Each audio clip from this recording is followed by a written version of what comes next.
aspect of our lives in this state is dictated, at least in some way, by the people who live and work in Portland. Economic, social, cultural, and political. Need proof? Look over at the legislative districts from the past decade and you'll see that Portlandia's prime is the star around which all of the plausibly contiguous metro area districts rotate. But is there a genuine interest, aside from a purely and brazenly partisan one, in drawing House District 31, Portland to Astoria? Perhaps to give weary campaign volunteers from North Portland a day at the beach after a hard day's work of canvassing.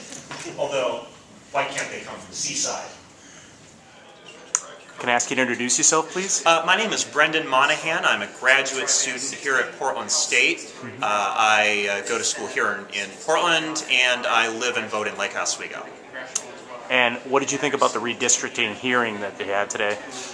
It was good to hear a good mix of testimony from different peoples and what they were looking for in their districts and so forth, and I hope that the committee takes at least some of those views and testimonies into consideration. And if you had your druthers on how the redistricting would go, just a brief summary of how you would like that to be. Is it the status quo, or do you see some changes in there?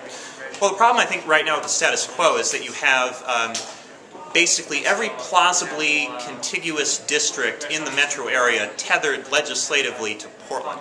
I think this has the effect of reducing effective representation and is merely a cynical point of cracking suburban voters and packing them in with Portland's urban core. The point that I made in my testimony was that it doesn't have to be this way, and it wasn't always the way that it was before. 20 years ago, the powers that be, whoever they may be, succeeded in making county lines the basic line of demarcation, if you will, for these districts before. I personally believe, myself in Lake Oswego, I've always thought that I had more in common economically, politically, socially, culturally with the people of West Lynn than I did under the current status quo of people in my district in Southwest Portland. Our rival high schools, for instance, I went to Lake Oswego High School, and we played West Lynn and Lake Ridge twice a year, not Lincoln and Wilson twice a year. So I think those are some things that made sense to me. Now, you're going to have some spillover, that's inevitable, I understand that, but it doesn't have to be to the cynical extent that it is right now, which appears to be purely for partisan advantage.